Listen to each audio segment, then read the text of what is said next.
Alright folks, what's up? One Big Bugger coming at you, and I'm putting out a vlog today. Now why am I putting out a vlog?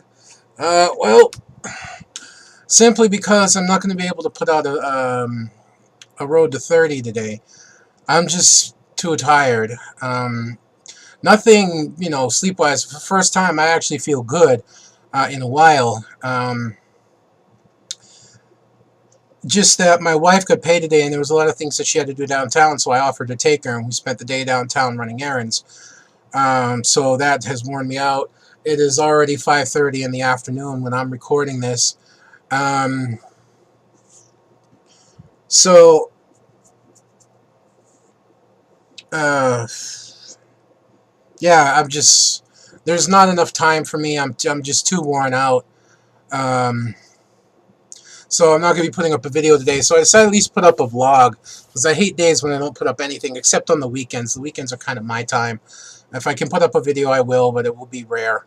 Especially because of recording conditions, because everybody's home and the house is pretty packed, is not the best of ideas. Now, um, couple things that happened to me that got me thinking. Number one is a commercial a long time ago. We all knew it. Anyone who's familiar with TV back some, watched TV some years back. Even nowadays, a lot of people still know it. It was a pop culture reference. It was made funny off the commercial. Kind of like Where's the Beef? It was the commercial for Life Alert, the lady that had fallen down and said, I've fallen and I can't get up. And that became a big joke among a lot of people. And to be honest, me too. I used to laugh about it, make jokes about it. Well, today, me and my wife had just gone to her grandmother's house to drop off some food for for grandmother's dinner. And while we were there talking to my wife's sister, next thing we know, my grandmother starts calling and almost like screaming for Jody, who's my sister-in-law. And me and my wife happened to be there, so we all came running. And what happened is my grandmother tried to get up and use her wheelchair for support, but she has an automatic wheelchair, and she always forgets to shut it off. And she hit the joystick, and the wheelchair backed up, and she ended up falling. But she didn't just like fall on the floor. She fell, turned face down, one arm up on her bed, one arm up on the table that was by her bed, and her head was wedged between the bed and the table, almost like a stockade. And all I can say is it was good fortune that me and my wife happened to be there. More so me, because I'm the only one that could pick her up. And she's not small. She's put on a lot of weight. She's heavy. But I still could get her enough to get her up and on the bed and then help roll her back up the rest of the way. Had I not been there, they'd have had to call an ambulance. My wife has bad neuropathy. My mother-in-law, she has all kinds of health problems that keep her in constant pain, and she's not a very strong woman. She's very determined. She does a lot of housework and stuff that leaves me looking at her going, I don't know how the hell you do all that. But she's not strong. And my sister-in-law is reasonably healthy, but again, she doesn't have the strength. Then the three of them together wouldn't have been able to do it. The most they would have been able to do is to help try and get my grandmother to the floor all the way, move the table, get her to the floor, and then call an ambulance. Because my brother-in-law is at work. My wife's, my sister-in-law's husband is at work. So there was nobody to pick her up. So it was just very fortunate that I had been there. An ambulance is 10, 15, 20 minutes away from where we live. We live in a pretty remote area. So if I hadn't happened to been there, she'd have been stuck. And just a few weeks back, my mother, all the way in Massachusetts, told me she ended up falling to the floor. She didn't hurt herself. She just kind of, I don't know, she couldn't support herself anymore. She just slid down. And she had to wait an hour for somebody to come home, because apparently nobody was home when she fell. And they had to help her get back up off the floor. And I'm thinking, and I thought back to the commercial, and I think even nowadays, people kind of laugh about it. And then I realized when this happens, it's not very funny if you're the person. You know, right now my wife and my mother-in-law have taken the grandmother to the ER to make sure that she's okay, make sure she didn't break anything, make sure there's no more serious injuries that we don't know about. And for my grandmother, it was very scary, very painful. She has bad bruises all over her legs and her arms now because she fell. And it was very scary for her. And I can just imagine if she was alone. My mom was alone and ended up having to sit on the floor for a long time before somebody could come and help her. You know, and then that Life Alert commercial came to me, and I told her, I said, Mom, you got to get that. You can't be on the floor like that. What if something really bad was happening and you were alone? That's the scariest thing for me, I think. As I go day to day, I worry about my mother. My mother's alone. She doesn't have the greatest of health. She has all kinds of physical problems, and she's 6,000 miles away. If something bad were to happen, I couldn't be there. I couldn't help her. And it's really scary when you think about it as a son, that your mother, something could happen and you can't be there. So I suddenly don't find that commercial or any commercial that people make fun of dealing with older people, senior citizens and their health funny anymore. I really don't, because in time, that will be us. In time, that will be me. In time, that will be you. Doesn't matter how young you are right now. In time, that will be you. And you're going to see just how funny it isn't.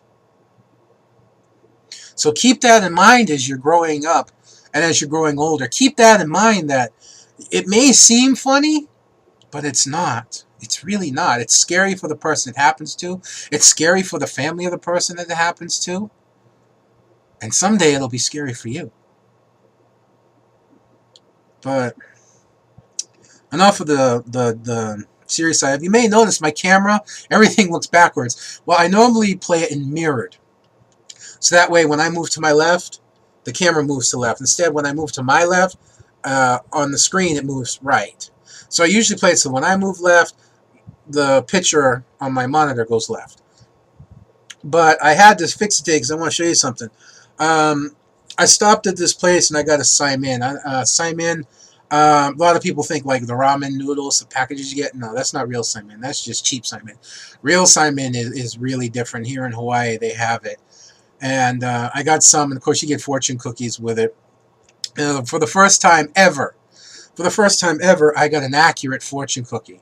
And I've eaten in a lot of Chinese restaurants, if you couldn't tell. But I don't know if you can read it. It's going to be a little blurry. I don't know where to put it, but to let you know what it says, it's about as clear as I can get. It says, "You are a connoisseur of food and drink." just let that sink in. I find that hilarious.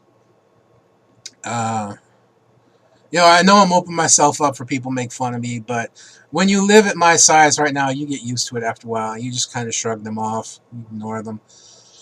But mostly I don't hear it.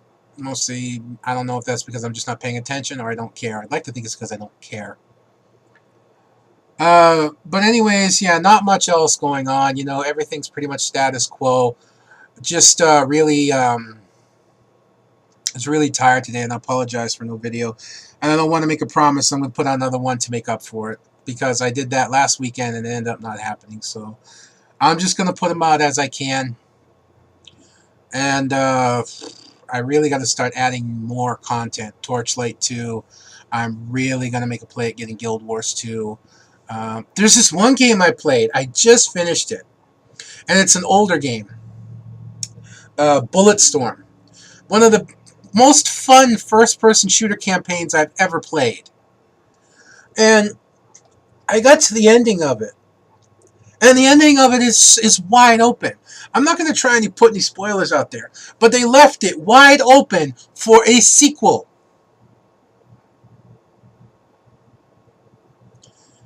But then I went and I said, well, how come there hasn't been a Bulletstorm 2? Because this game's been out a while. And I went, look, the company that made it decided, well, we found something better to do, so we're not going to make a Bulletstorm 2. We scrapped it. I was like, what?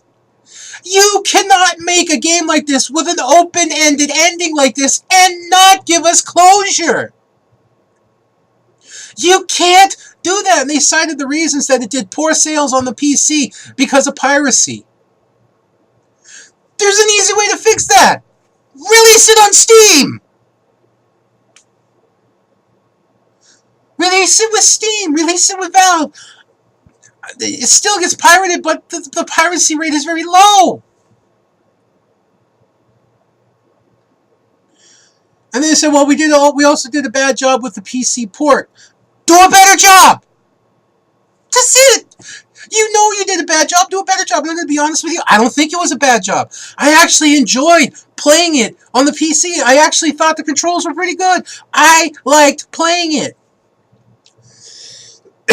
And I just shook my head. It's like, I have all this fun with this first-person shooter campaign for the first time in a long time. And then they do that? Fuck! Wow, you know, that's like finding out Bayonetta is only coming out on the Wii U. I understand the whole thing behind it. I'm not mad at the companies. I forget who produces. I'm not mad at them for going exclusive with Nintendo. I understand, because this was their choice. We either put the game exclusively out on the Wii U, or we don't put out a game at all. So, I understand that. I'd rather have Bayonetta come out exclusively on the Wii U than have it not come out at all. But to not make part 2 of a game that you left wide open for a part 2. How could you? But like I said, anyways, there's nothing really much else going on. My wife's birthday is coming up this October 30th. We're going to have a little bit celebration for it, but nothing major.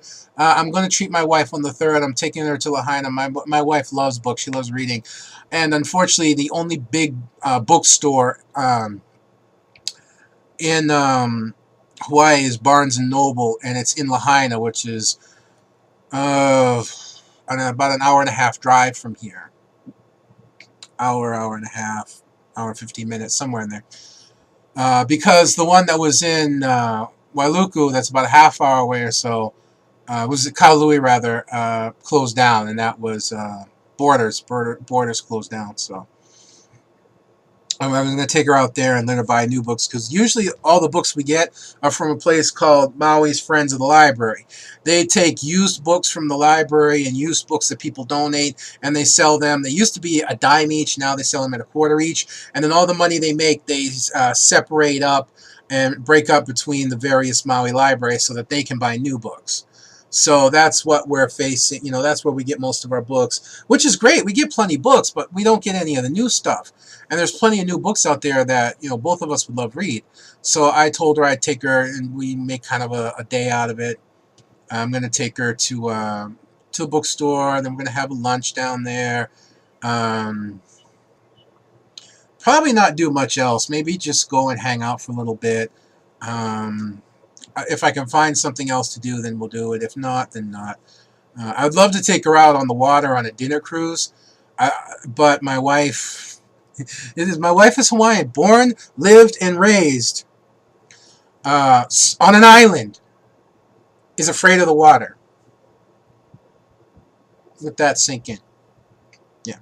But actually, as funny as that can be, there are reasons behind it, reasons I'm not going to go into. Just she had bad experience twice when she was a little girl with the ocean. So, yeah, she doesn't like that. She's afraid of water. And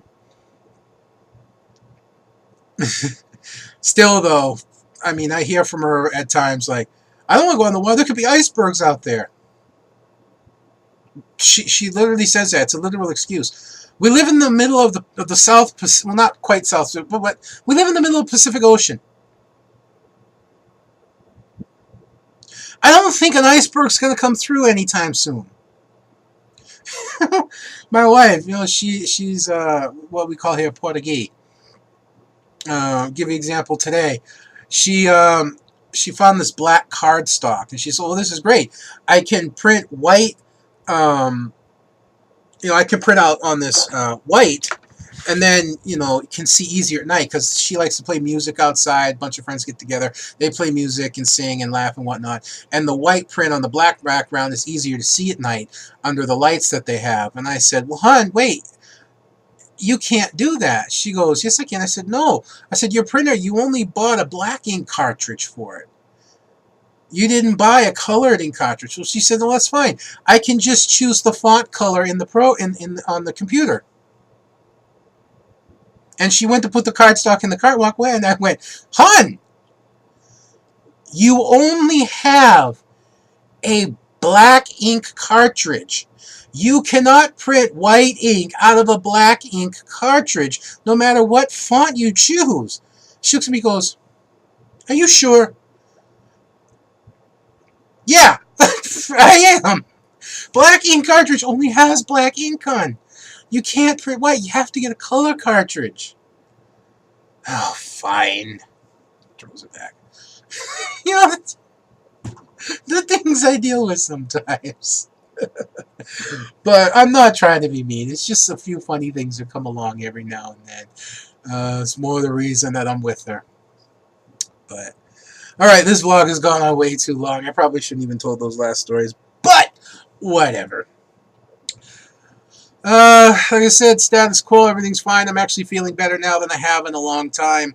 Yeah, at least in terms of sleep and in terms of my physical self. So, hopefully it'll stay that way, and hopefully I can get back on some semblance of track of putting out videos on at least a semi-regular basis. Until next time, folks, this is One Big Bugger. I'm signing out, and I'll see you then.